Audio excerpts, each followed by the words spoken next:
Hello everyone, and welcome to some MiSTer FPGA news. This week, we will be talking about a new Jaguar Core that's in development, S-video adapters for sale, new cores, and more. So let's get to it. Jotego is now developing a Jaguar Core for the MiSTer FPGA, and it looks like Atari 17 is getting ready to test the core. An interesting post that I saw was that someone asked if there will be CD support for the core. Atari 17 replied by saying if the game drive does, then the core will do so too. The game drive that's being referred to is Retro HQ's Jaguar game drive cartridge. This cartridge allows you to play the full back catalog of Atari Jaguar games and homebrew directly from a memory card. So there seems to be some connection with this game drive and the Jaguar Core that Jotego is developing, since we are being told if CD games work on the Jaguar game drive, then they will also work on the core. I don't know much about the Jaguar CD and its games, and when doing some research on it, I see that it only had 13 official games. I actually had no idea the Jaguar CD was actually released until many years later. I knew it was in development, but just didn't know that Atari actually brought it to market. It was released around the same time as the Saturn and PlayStation, so it's easy to see why it got ignored. Have any of you owned or tried a Jaguar CD? If so, please let me know in the comments. I would love to know your experience. Robert Pipe, the developer of the PlayStation Core, posted another video that shows the speed improvements you get with doubling the CPU clock speed.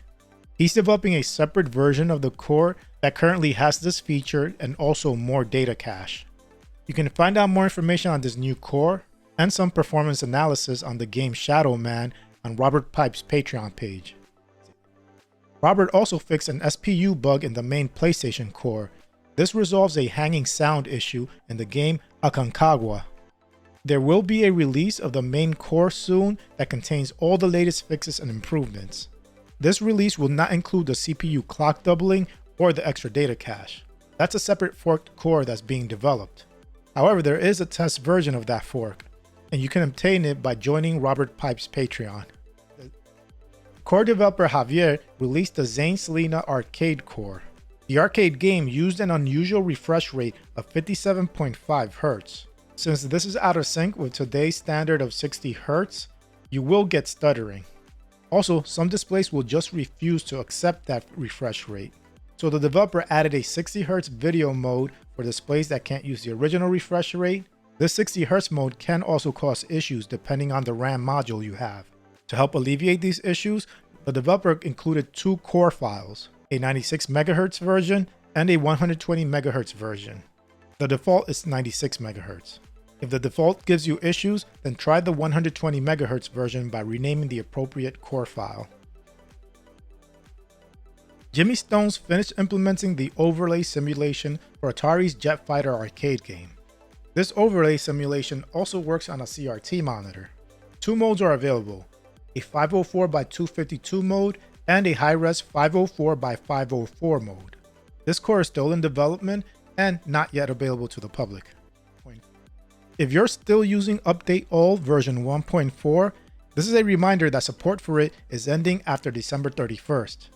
Most users won't be affected by this because the upgrade was done automatically, since most users have Downloader activated. If you didn't activate Downloader in Update All, then you must do so before January 1st. If not, then Upgrade All will not work. Also, for those that update their MiSTer setups on their computer, Update All version 1.4 for Updater PC will also stop working. So going forward, you should be using the new MiSTer Downloader PC launcher. If you haven't updated your MiSTer since before September 2021, then it is actually recommended to do a fresh reinstall of MiSTer using MiSTer Fusion. Make sure you back up your saves and configs. Remember, only do a fresh reinstall if you haven't updated your MiSTer since before September 2021. Some advantages to using the new version of Update All are faster updates. Now only one INI file is necessary. The new version of Update All also uses Arcade ROM's database that downloads files quicker and also validates them, so you can avoid getting corrupted files. There's also database support. This allows you to optionally download other helpful MiSTer utilities, cores, games databases, and more. And if you subscribe to the Epsilon's Patreon, you can get access to color themes.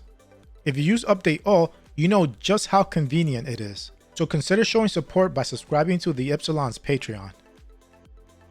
Ultimate MiSTer is now selling passive adapter boards that are compatible with Mike Simone's YC cores. These are cores that natively output S-Video. It's also possible to use composite by using a S-Video to composite cable. The board also has a Luma trap to help improve the composite signal. These S-Video cores can be downloaded through the Update All script. The board costs 17 euros. Jotego released a beta for the arcade game Kageki. This is a 1988 fighting game developed by Kaneko and published by Taito. It also runs on similar hardware to Insector X, in which Jotego released a core for last week. At the moment, this core is only available to Patreon subscribers. Jotego also fixed a bug in the CPS 1 and 1.5 cores that broke cycle accuracy. Just run Update All to obtain the fix. You may already know that Jotego is planning to work on a CPS 3 core. Right now, the work that's being done is pretty much board analysis. If you want to know more about this board analysis, check out Jotego's Patreon giving you more details. A core for the HomeLab computer has been released. The HomeLab was a series of Hungarian kit computers in the 1980s. They were cheap, well-working, and easy to use basic computers. They were also all original Hungarian designs and not just a rebranded machine. This core was originally developed by Jaguar for the MiSTer board, and it was ported to MiSTer by Jason A, and HTTP support was added by Fandango. And other miscellaneous MiSTer fixes and updates are, for the distribution repository, it is now using the core's wiki page to retrieve the list of cores, and home folders are now read from that list. The download script was re-implemented in Python. A bug that inserted an nvram.dat file in the Coleco Games folder has been fixed. Another bug that caused the omission of Apple I and PDP-1 files and folders was also fixed. Rate limit issues to GitHub shouldn't be a problem now. And there's additional metadata support for tags in the database calculator step. For the A0486 core, CPU rating presets were added by Newsd, Spark2K06, and Sorge. These CPU rating presets are only approximate speed ratings, and they don't provide cycle accuracy. Depending on the specific application, the preset may run either faster or slower than the advertised rating. For the Tomy Tutor core, support for cartridges with RAM was added, a CPU bug that caused some graphical glitches was fixed, and video cropping was added to remove top and bottom borders. For the HomeLab kit core, the HTTP loader was fixed. This allows for non-basic programs to auto-load into RAM. That's it for other updates. Please also try to support Sorge, the maintainer of the MiSTer project, and other MiSTer developers and contributors on support platforms such as Patreon and Ko-fi. Their hard work allows us to enjoy this amazing project. So that's it for this week's episode. I provided links to all my sources in the description. Make sure you also check out retrorgb.com to see my MiSTer news videos in blog form and to get more retro-related content. And if possible, support them on Patreon too. Anyway, I hope you enjoyed this video. If you did, please give it a like, and if you want to see more content like this, hit the subscribe button and its bell icon so you can get notified of future videos. Thanks for watching, and I'll speak to you next time.